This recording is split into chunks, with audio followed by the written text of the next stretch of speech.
A belief in people, a belief that people can change, people can grow, and that everybody has something to give. We just need to kind of help them see it. Purposely Podcast, speaking with social entrepreneurs and charity founders and leaders, people who are making the world a better place. Here's your host, Mark Longbottom. Welcome to Purposely with Kate Markey. Kate is the CEO of London Community Foundation. She's been at the forefront of the for-purpose sector for decades. She was editor of the Big Issue magazine. She has a real passion for social justice, for empowering people on the margins. Kate has talked about the inspiration her mother gave her for the career she has. We have a really deep conversation. And can I just ask you, on Apple Podcasts, Spotify, whatever platform you're on, hit follow, hear more of Purposely, and it really helps me to get the message out there. Enjoy the episode. Kate Markey, welcome to Purposely Podcast. Thank you very much. You're the CEO of the London Community Foundation. I am. Tell us about its vision. Tell about its mission. Our vision for London is a more equal society. We do that by believing that communities that are often characterized as disadvantaged and without asset are actually rich in ideas and resources.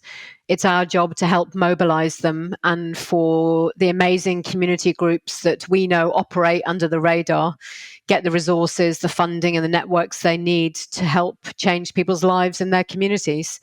We do that by also convening those who can give in London. So companies, individuals, public sector who can invest in grassroots organizations on themes that really matter to London. But our specialism is really focusing on those grassroots organizations because we believe there are many issues they are best placed to tackle for their communities. Wonderful. And so you're one of 46 community foundations in the UK. Give us a size. I think it's 48 now. 48, actually. Is it? Gosh. Yeah, I think it's growing all the time. Give us an idea of the scale of the London Community Foundation and how you are different maybe to some of the others, because they all come in different shapes and sizes, don't they? They certainly do, but the belief in people, in local people and in local philanthropy is the golden thread through all of us. In London, we are 21 staff. We're committing around 9.5 to 10 million a year. We hold around 22 million of endowment, which is probably quite small for what you'd think of in terms of a capital city. And there are some reasons for that, which we can possibly explore.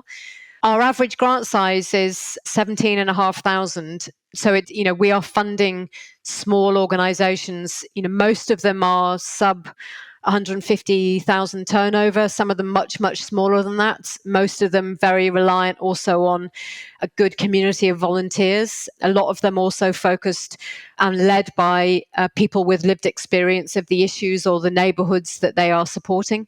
So really kind of tapping into kind of that local network of what helps our communities have great social capital. And, we see these organizations as essential to the social fabric of our neighborhoods. And so combining building an endowment for the future of London and people of London, but also donating out, making grants out of that and supporting the here and now. Absolutely. It's particularly at the moment during the cost of living crisis, we are thinking about the immediate, but also thinking about the medium term. So actually what happens to support for those people who will be disproportionately impacted by the cost of living crisis after it's finished, but actually kind of they will feel the impacts longer and harder than others. And it's how we support them through the work that we do by convening philanthropy in London to think about the medium term as well as the immediate. Yeah. And community foundations an import from North America, aren't they? So it's not necessarily a concept that is well understood in other parts of the world, but is it a concept you have to explain to people when you say you lead this organization, or do you think the Brits have understand what it is now and get it?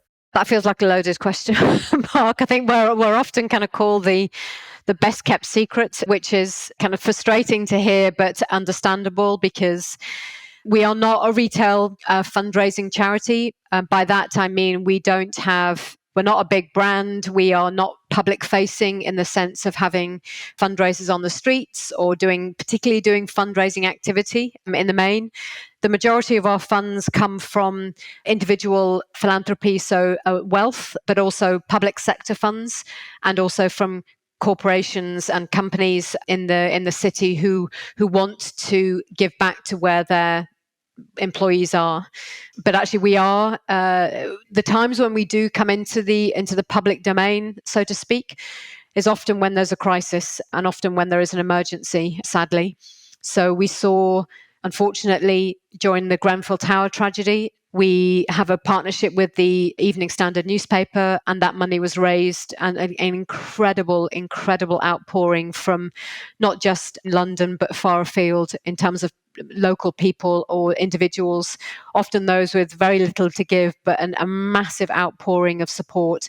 But our community foundations see that, our community foundation peers also see that also. So those community foundations who are operating in places where there is high risk of flooding often also see that. So actually a real mobilization of local giving in what you would traditionally see as retail or public fundraising.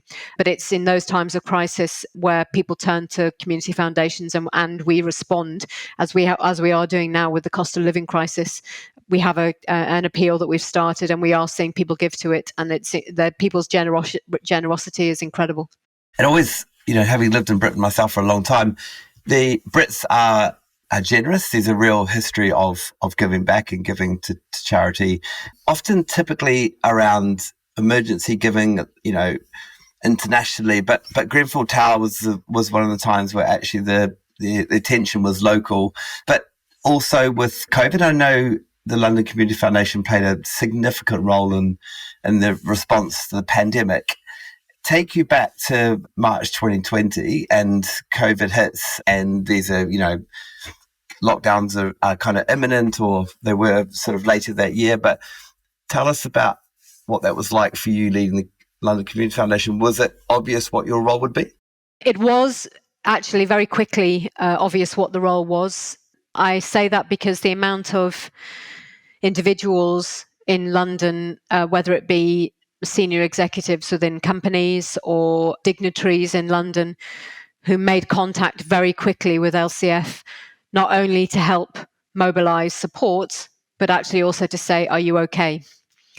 And that was really important, and something that I'll never forget in terms of people's awareness of potentially what the impact was going to be for London Community Foundation's team in mobilising and distributing emergency activity to the scale that we did. To give you some indication of what we saw on the same team numbers, we deployed just under 3 times the amount of money that we normally do that year.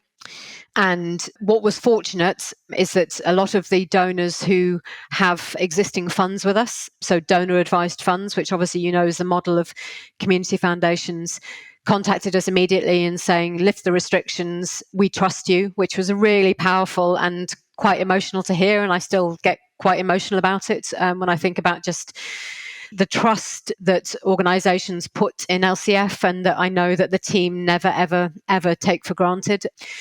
And we, because of those restrictions being lifted and because of the support around us, we were deploying funds within 4 days within lockdown. How did we do that? Well, we also came together with a number of other funders across London to create something called the London Community Response. This was in essence a platform where charities across the capital could apply for funds. They would have one place that all funders would be, so that it would reduce the duplication, speed up the process.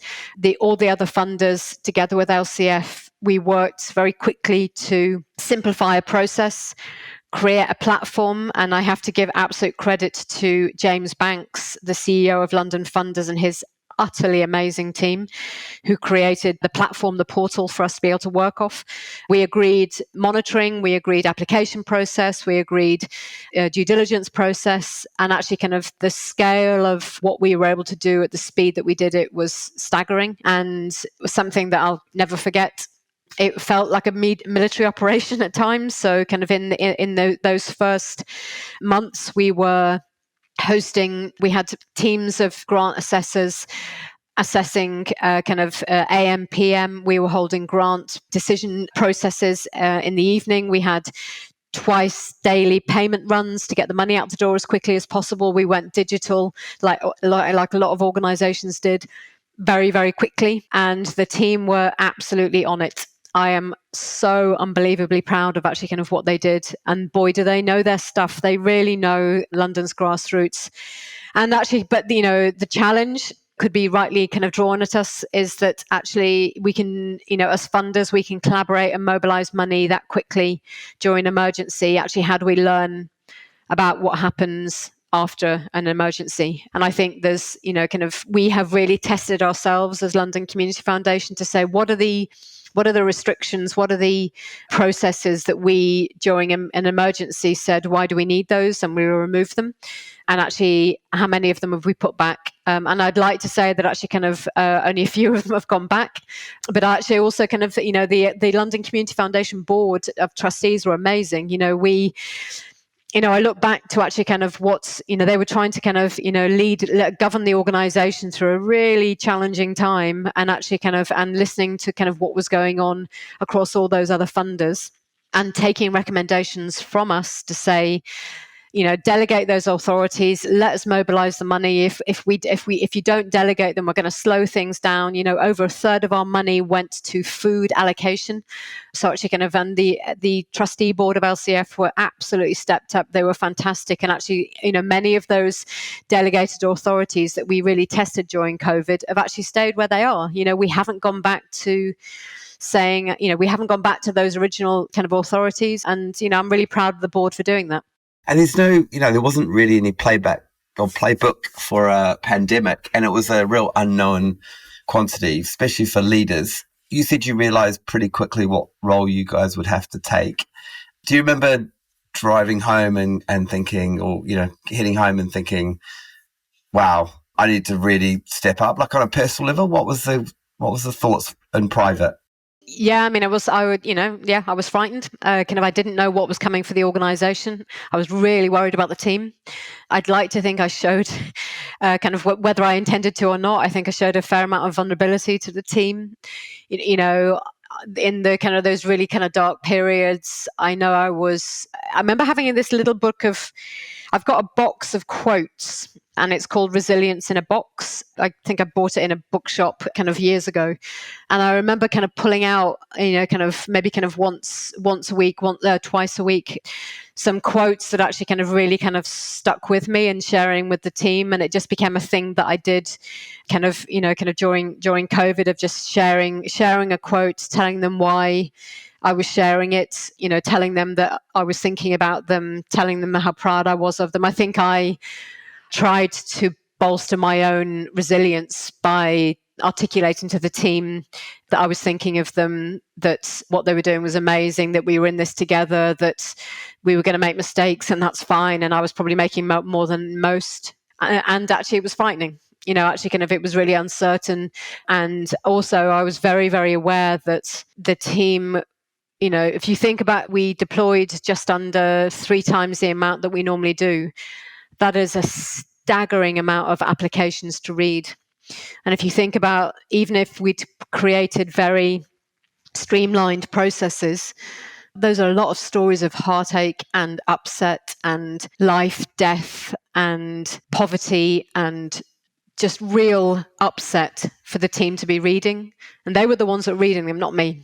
To a degree, actually, I had an easier job kind of holding the uncertainty, making sure kind of I wasn't passing down too much anxiety. But boy, they were the ones on the front line for LCF reading the heartache. And actually kind of that's what I was worried about. Yeah. And has it changed you? Has it changed the team visibly? Like, have you noticed, like, have you guys got the energy to deal with another crisis, and kind of, do you feel energized by that period? What was the effect?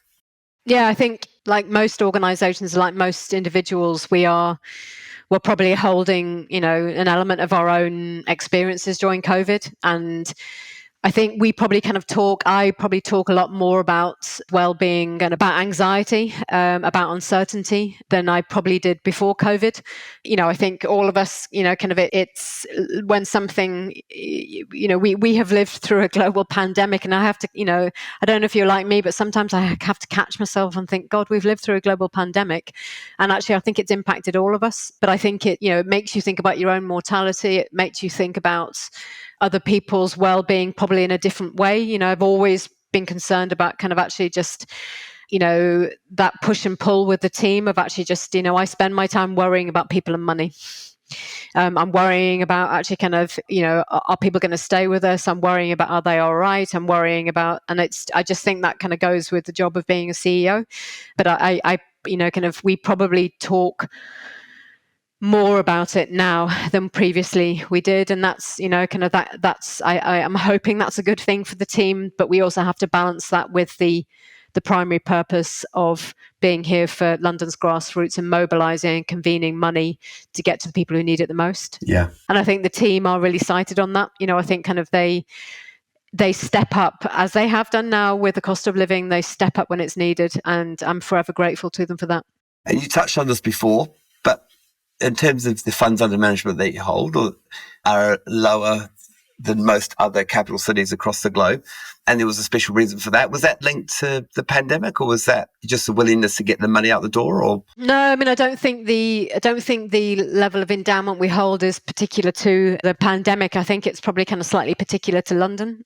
So London's generosity is incredible during a crisis, but actually kind of the philanthropic landscape in London is really fragmented. There's some kind of very well publicized kind of reports about, if you are someone who has money to give in London, actually navigating your way around London's charitable sector can be really confusing and somewhat daunting.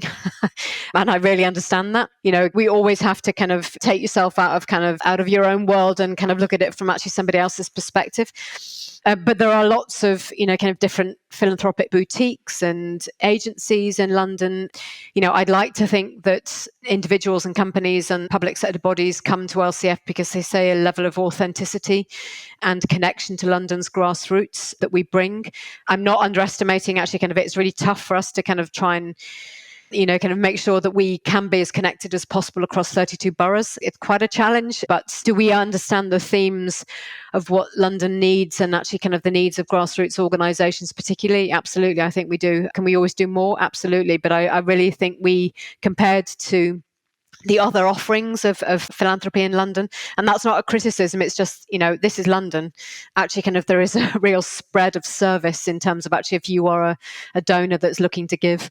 But I think I'd like to think that our uniqueness is that we are London-centric and that we are convening public, private and individual money, and we are really, really connected to what the London's grassroots sector needs. I also think it's about need, that I think the prospect of selling an endowment can be quite challenging in a capital when there is very, very, very obvious need around you. It's that balance of giving now versus or enduring impact. And, that can be challenging. I think, there are calls at the moment for the philanthropic sector to have some level of government ministerial focus, and then also to look back at actually kind of what's helped philanthropy across the country previously, and that's been government match. It's been where there have been programs or challenge programs where donors have been offered potential leverage against what they do, and that's been effectively not subsidized by the government but actually encouraged by the government. And it'd be interesting to see kind of what happens in the coming years as to kind of actually kind of what happens with philanthropy, what happens with charitable endowments and trusts, obviously kind of thinking about kind of market performance and investment performance as well, and what happens and actually how we help the charitable sector recover, because it is in a perfect storm at the moment. Absolutely. And changing tack for a minute and taking you back in time, and you've had a really purposeful career, but as far back as sort of your childhood, is there any kind of indication then, or part of the way you brought up, that you would want to make a difference to people on the planet? Like, was there stuff growing up that you look back on and think that was instrumental in wanting to do this work? Gosh, that's a good question.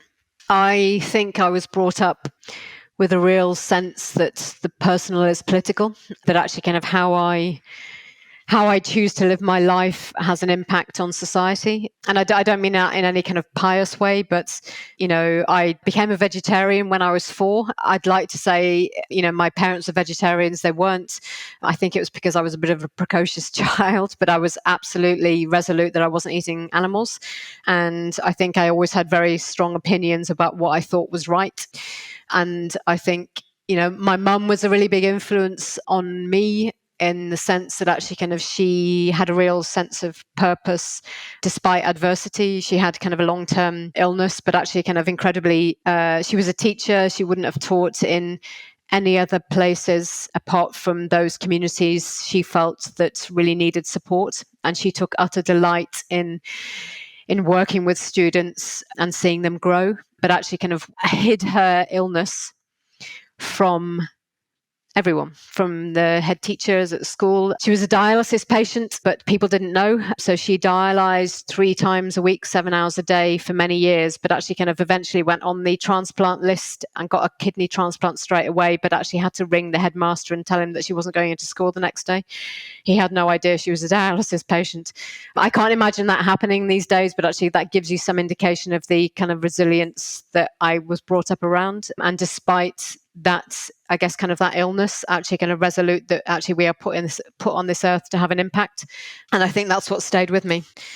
And, a driving belief that actually kind of a belief in people, a belief that people can change, people can grow, and that everybody has something to give. We just need to kind of help them see it. And also that, kind of I've been incredibly fortunate throughout my career to work with some people that, I have learnt from and been inspired by, and very, very grateful. And they have been at different parts of the organization. This is not me saying actually kind of I've worked with CEOs who've, this is actually kind of people on the front line, kind of people in different roles that actually kind of we all have a job to do and we can all learn, and the day I stop learning is the day I will pack my bags, I think. Yeah, wonderful. And your mum's determination, do you remember that vividly? And do you remember having an effect on who you became? Yeah, 100%. She had kidney failure when she was a teenager. They told her she would never have children, she would never be a teacher. And knowing my mum, she probably put the kind of proverbial 2 fingers up to them and told them otherwise, and had 2 children and became a deputy head teacher.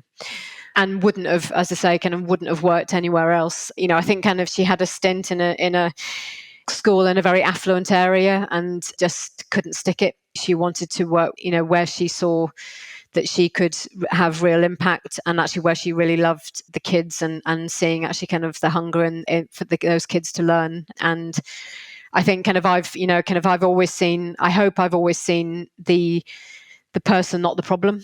Kind of before I came to LCF, I was working for a recruitment agency for ex-offenders. It was a social enterprise called Blue Sky. I was very lucky to be the MD there and worked with possibly the most inspirational team of ex-offenders that I have ever had the privilege to work with, and possibly some of the most employable people I've ever met in my life. And I know that they changed my life for the better.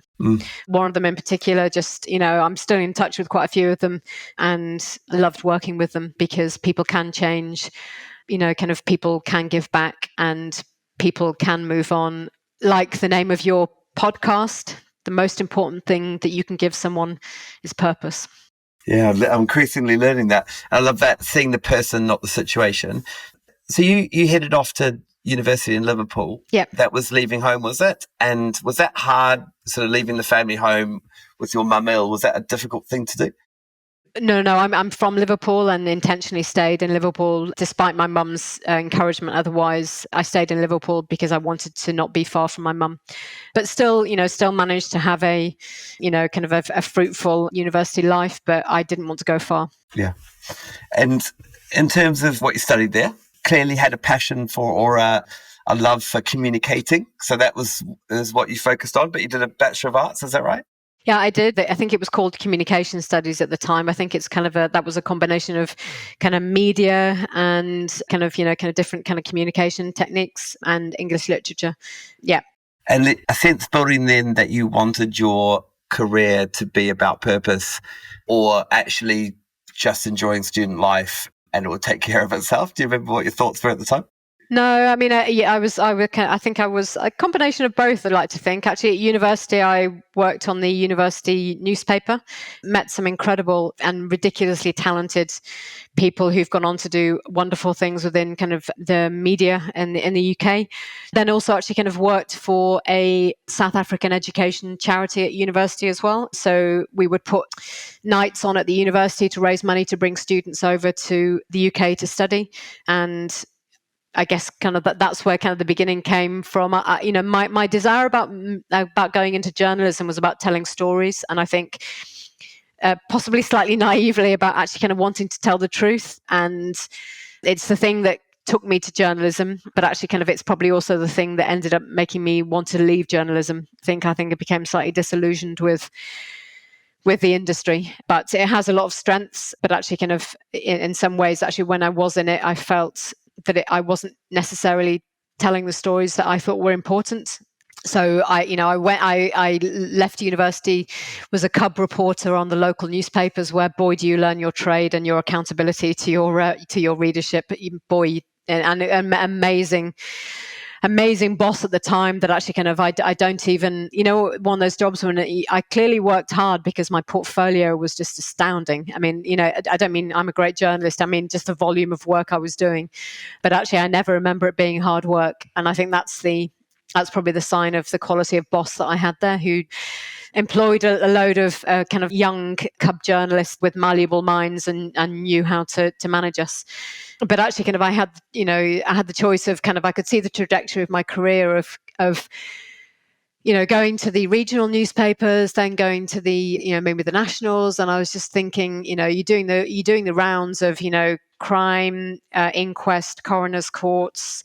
You can see the trajectory, and kind of I was just thinking, I can't see me doing this forever. And at the time, there was something new, a new publication in the UK called The Big Issue. And it just struck me that actually that was probably a combination of, I guess, my skills and kind of my desire for purpose. And I jumped ship and went to work as the news editor there, and then gradually became editor. Interestingly, when I left the weekly newspaper I was working on and people knew I was going to work for The Big Issue, one of my leaving presents was a cardboard box, which I decided that just confirmed the reason why I was leaving. Yeah, and it was supposed to be a joke. Yeah, not a very funny one. No. Thinking about your gender and being a woman in that trade at that time, was that tough as well, like being a female journalist?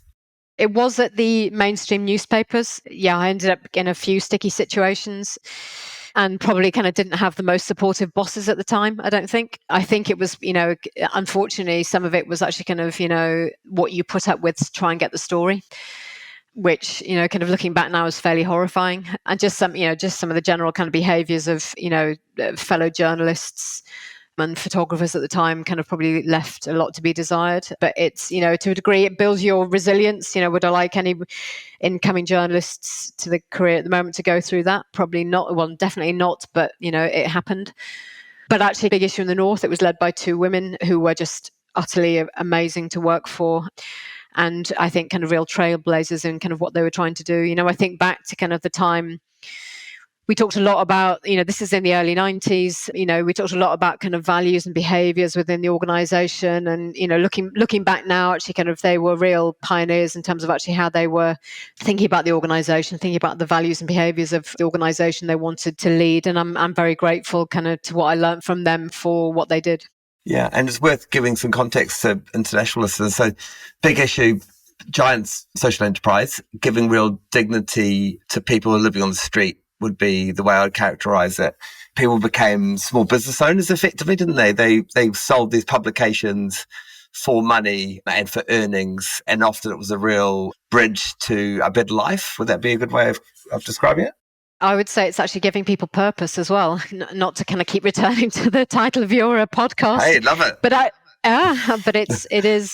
it was about actually giving people a hand up, not a handout, that giving them a level of dignity, much like, I saw and felt like we were doing at Blue Sky, the recruitment agency for ex-offenders, that actually if you give people purpose, if you give them a means to look after themselves, to contribute to society, that actually that could be self-fulfilling and they can continue to grow and move on with their lives. And I think that's what the big issue was. Actually, kind of, it was, it wasn't about giving people a magazine to sell so that they didn't commit crime, because that is the criticism that was sometimes aimed at us. That is absolutely not what it was, because that also assumes that people who are homeless actually kind of are also kind of criminals, and that is absolutely not the case. But it was about giving people a routine, giving them money, giving them an alternative, but actually also giving them access to services. So the big issue in the North, we had a range of services that actually, if you were selling the magazine, you could also access all these services. And, I was thinking in preparing for this conversation, I was thinking about what felt so special at the time. I mean, the focus on the magazine was just off the scale. I mean, it's just, everybody wanted to be on the cover of it. It was just, it was huge, wasn't it? Yeah. It was just world exclusive, left, right and center. It was mad. And actually the investigations that we did, and actually the media coverage that the actual magazine got as well, was incredible. But at the time, actually, I remember an accusation that was thrown at us that we were like the McDonald's of the homeless industry. And I read that as we were trying to do something different. We were trying to bring and I'm going to say these words very specifically, but actually kind of it's very a business-like approach to how you create social impact and how you change people's lives.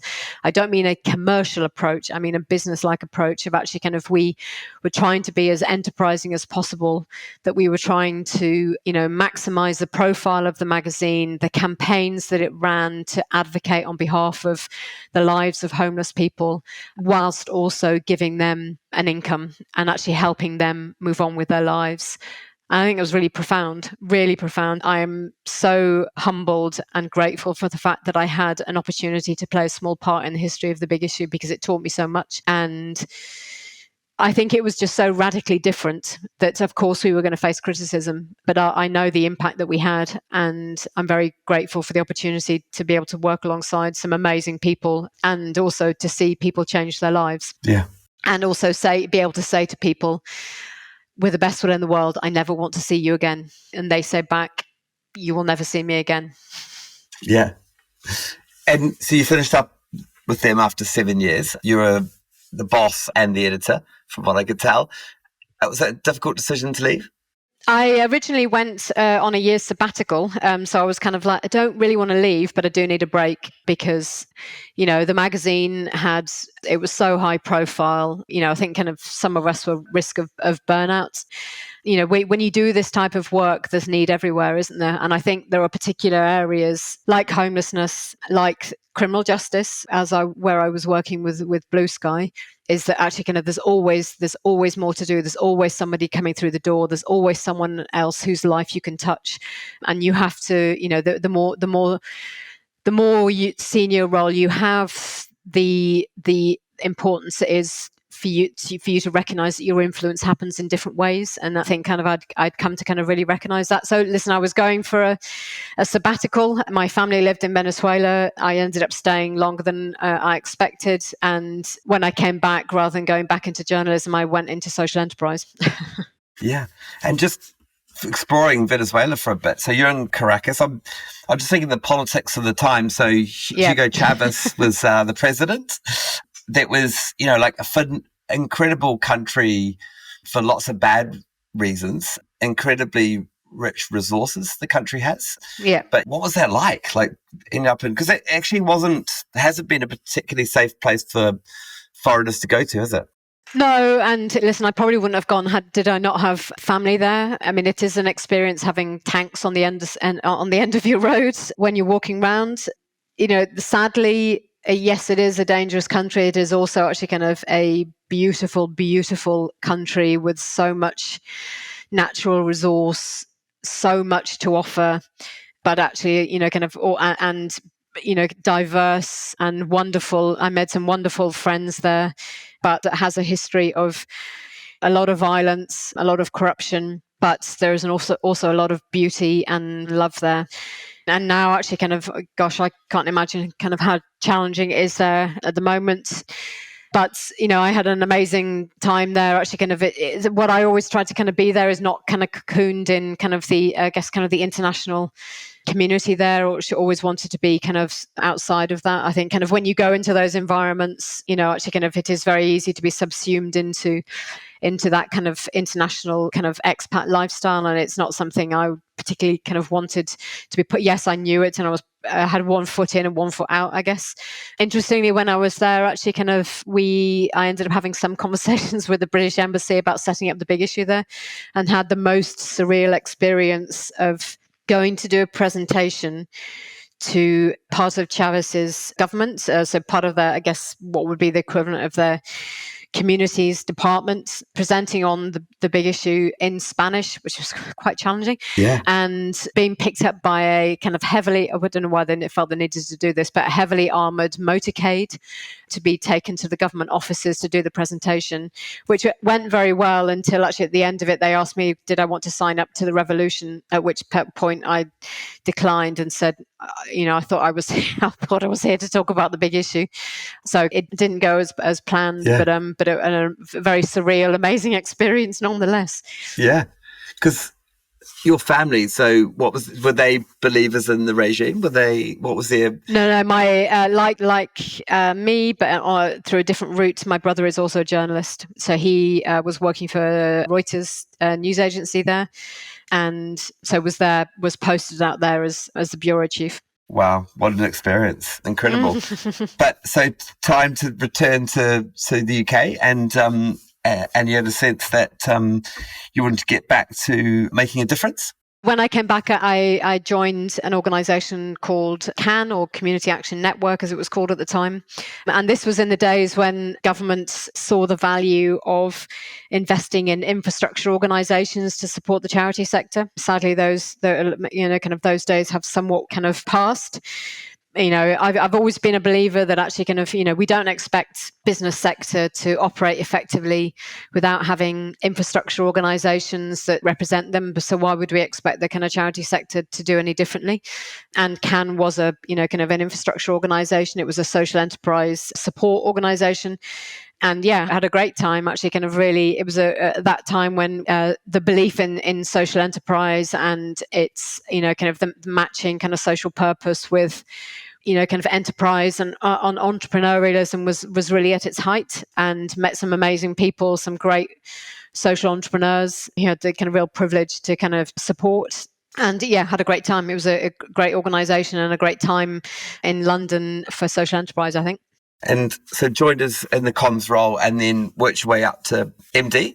Yes, was deputy CEO, and then also kind of we began some social investment funds. So kind of also ran some of the social investment funds and the philanthropy funds that the organisation was lucky enough to raise, investing in startup social enterprises, doing impact consulting, and I guess reflecting on it, thinking back about actually also convening corporations who were interested in social enterprise to put social enterprises in their supply chains, to think about their own impact reporting and actually kind of their footprint on society at a time when that was really kind of, I guess that was the super early times of kind of thinking about ESG. And had the pleasure of working with some really amazing individuals within companies as well who were really thinking about, kind of the roundedness of leadership and how companies can and are and should be forces for good in their local communities. Yeah. So a thread through your career, like journalism, communication, storytelling, but actually investment and the power of money. What's your own journey been on in terms of money and the power of it? And has money always made sense to you personally? Listen, I'm incredibly fortunate to have the salary that I do. I don't take that for granted at all. I think, money on its own is not good. I think, I work in philanthropy, actually money has the opportunity to do incredible good, but it can also kind of come with loaded power structures, inequalities, etc., etc.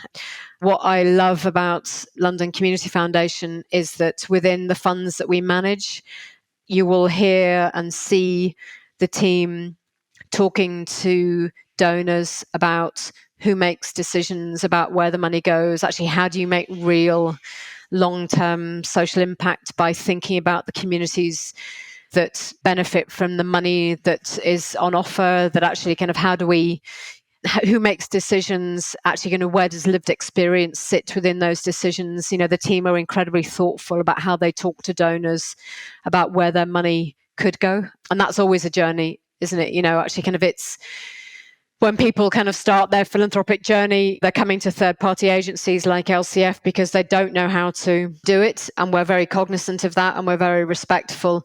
But we will also push the agenda in terms of equity and power and thinking about how we really help build a diverse and sustainable and resilient charitable sector that is representative of everybody. And you seem so well placed to take on the role of CEO of London Community Foundation. But thank you. Is it a job that you coveted it? Did people walk towards you? Like, how did the opportunity arrive? Headhunted. I think I know that what really excites me about LCF is the convening role and also the fact that we're not like a traditional foundation. By that, I mean, we don't have an endowment of our own that isn't restricted money that we hold for donors, that is throwing off income that covers our operating costs. We have to prove our worth by raising all our own operating costs and the money that we give away. So it requires a level of entrepreneurialism and fleet of foot and salesperson and telling stories, which appealed to me. We have such a privileged role in London of where we sit and the access that we have, whether that's, kind of going into a community centre in a neighbourhood and spending time with some utterly amazing community leaders, to working with the mayor's office, to working with the Evening Standard newspaper, to working with FTSE, kind of 100 companies. I think London is a beast of an operation. I think kind of sometimes our work reflects that, but it's a very privileged role. But I think what the board were looking for at the time was someone who knows how to tell a story and can bring complex issues to life. Yeah, the complexity in community foundations, and especially on the scale that you're talking, like you're sort of mining complexity every day, aren't you? So you're doing, really spinning, complex deals. Yeah. What do you do to sort of unwind from that? Like to get away from the complexity and just simplify things? I exercise a lot. I think increasingly I've realized that me having headspace is the most important thing I can give the team sometimes. I have to make the decisions. Sometimes they're the wrong decisions, but I have to make the decisions. And clarity of thought and purpose and view is what I owe the team. So actually giving myself, not getting too entangled in the details sometimes. The team might think otherwise, actually, sometimes. I try to give myself an awful lot of headspace to do a lot of mountain walking. My partner and I are very lucky to be able to rent a cottage in Wales, and we spend as much time there as we can in the mountains, because being in the mountains puts things into perspective, just actually kind of how small you are. Yeah. And you talked about showing vulnerability as a leader during COVID. I know myself, it's lonely being CEO because, you don't often have someone to talk to. And actually, the board can be massively supportive, but they're also your boss. Yeah. Where do you draw your inspiration from? Where do you get your advice from? Oof, great question. Well, there are 40, how many did I say? 48 other community foundation chief execs who, we may be different models in how we drive local philanthropy, but often kind of the challenges of a CEO and board engagement are common, regardless of shape or size. I'm very fortunate. My partner is an ex-CEO of a big social enterprise in the UK, and he probably wouldn't like me saying it, but actually kind of, he does. I find him coaching me, but actually whether or not he would agree that he coaches me is another matter. But and I'm just very fortunate to have kind of good good friends around me who kind of, I try not to bring my work too much into it, but I also kind of take inspiration from them. And it's also about just never being, I am wholeheartedly my biggest critic, and probably too much sometimes, but actually I would never want it to not be that I wasn't critical of myself. And I'd like to think that the team, particularly the senior managers, actually feel, because that they do it, pull me up sometimes, or feel confident, and that we have such a trusting relationship that they can challenge me, and they do, and I welcome it. What's your blind spot? What's a bad day for you in terms of leadership? I said before, actually, it's always people and money. It's always people and money. I think the board at LCF, I think we've done an awful lot of work on growing the board. And, I've always throughout my career been a great believer in great impact, and great organizations start and end with good governance, good or conversely bad governance. I think the LCF board is great. And, I've always been a believer you get the board that you deserve as well. That actually it is always a frizz-on of nervousness before a board meeting, and a bit of exhaustion afterwards. Yeah. But actually that's okay, because actually that's what they're there for. I don't mean terrifying you. I don't mean like that at all. What I mean is actually being complacent going into a board meeting that's not good governance. Yeah. And actually you want people with different perspectives to really get you out of your comfort zone, to work alongside you, but you've put them on the board. Not I have, but they have been put on the board precisely because of the diversity of viewpoint that they've got, and if they're not articulating it and not challenging you, what are they there for? Yeah. And do you think mindset's important with boards? So having a positive mindset, and like you sound like you do, and I think you're right. Like, if you're complacent, then maybe not doing enough, maybe you're not on your game. In terms of your younger self, what advice would you give to a younger Kate Markey? Clearly purpose has been a big focus for you, and that's been a real realization, but what would be your advice to a younger you? Gosh, I was a bundle of nerves when I was younger. I was frightened of life. That guess partly, maybe my mum's illness partly had something to do with that. And so I never, ever really had I worked hard. I was super diligent because I was terrified of being anything otherwise. But I didn't ever have this big driving ambition to be something. I think actually what I wanted to be was, it's weird, isn't it? Actually, often when people are nervous or lacking confidence, actually you often see people wanting to make the least footprint on society as possible. And that's sometimes driven by people's own nervousness and vulnerability. And I think, you see that a lot in people. And actually, I think I was a little bit like that. And I think I warm to people like that because I recognize it in myself sometimes. But I think it would be, actually you may be a bit of a nervous wreck, but actually you also have a lot to give, and that's okay. What was because I, like you, suffered nerves, and I wanted to do student radio, but I got as close to the front door as bad as good. And I remember phoning in a few times, long time listener, first time caller. But what was the internal dialogue? Do you remember the message you were saying to yourself that potentially created the nerves, or? I think it's, gosh, this is getting a bit deep, but I think it's, because I think my mum's illness was so dramatic that actually I probably lived with a fear that she was going to die at any moment.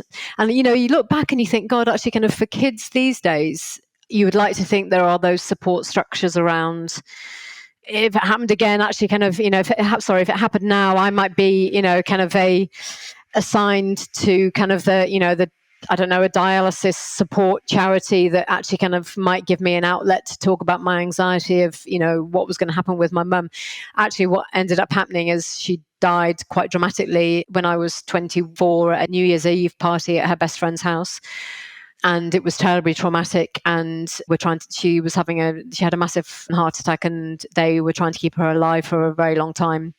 And, the reason why I mentioned that is the thing that I'd probably feared happened. Yeah. And I think, the message was feel the fear and do it anyway. Because what's the worst that's going to happen? Yeah.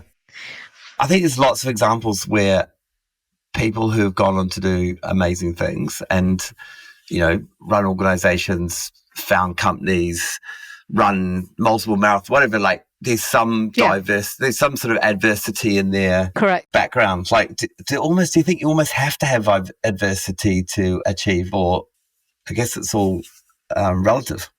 I mean, you look at kind of some of the, kind of the classic kind of entrepreneurs and social entrepreneurs. And I'm kind of including my partner in this, actually, kind of where there has been a level of kind of anxiety or hardship to overcome, and that becomes the driver because you never want to go backwards. And I think there is always a hunger. There is always a hunger to drive, to move forward. It's not about scale. It's not about money. It's not about prestige. It's not about position. But it's, I guess, kind of a memory of maybe, I'm not talking about myself here, but a memory of actually kind of how things might have been or were, or a memory of kind of people who've touched your lives, who've been in vulnerable situations, that actually kind of there's always more to do. There's always more to do. I think, my work ethic comes from both my parents, I think. And I'm a great believer, if you want something done, ask a busy person, Yeah. And one thing I noticed about you, just in preparing for this interview, is you like to be prepared, don't you? Like, you like to know what situation you're walking into. Yes, you might have. Yes, you have found me out, and that comes from nerves of just kind of. I think when you do those kind of personality management kind of test things, I think I'm an extroverted and introverted extrovert, or the other way around. I can't remember which one it is. I like to be able to. Sometimes I struggle to kind of have the answer there and then, or have an opinion there or then.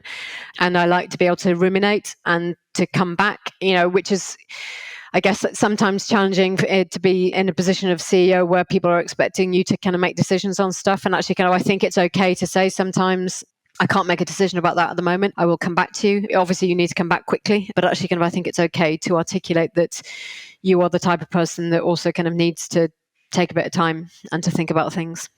Yeah. And as we move towards wrapping up, optimistic about the future? It's a tough winter ahead. We're talking at the beginning of probably one of the toughest winters experienced in Europe. But yeah, optimistic about the longer term future? I'm optimistic about the power of people to support each other. I am worried about the resilience of people to be able to keep communities together. But I think we saw during COVID just the most incredible acts of human kindness. And I think that regardless of what a polarized, politicized society we're living in, actually I think that is still there. I have belief in that. That's what's driven me.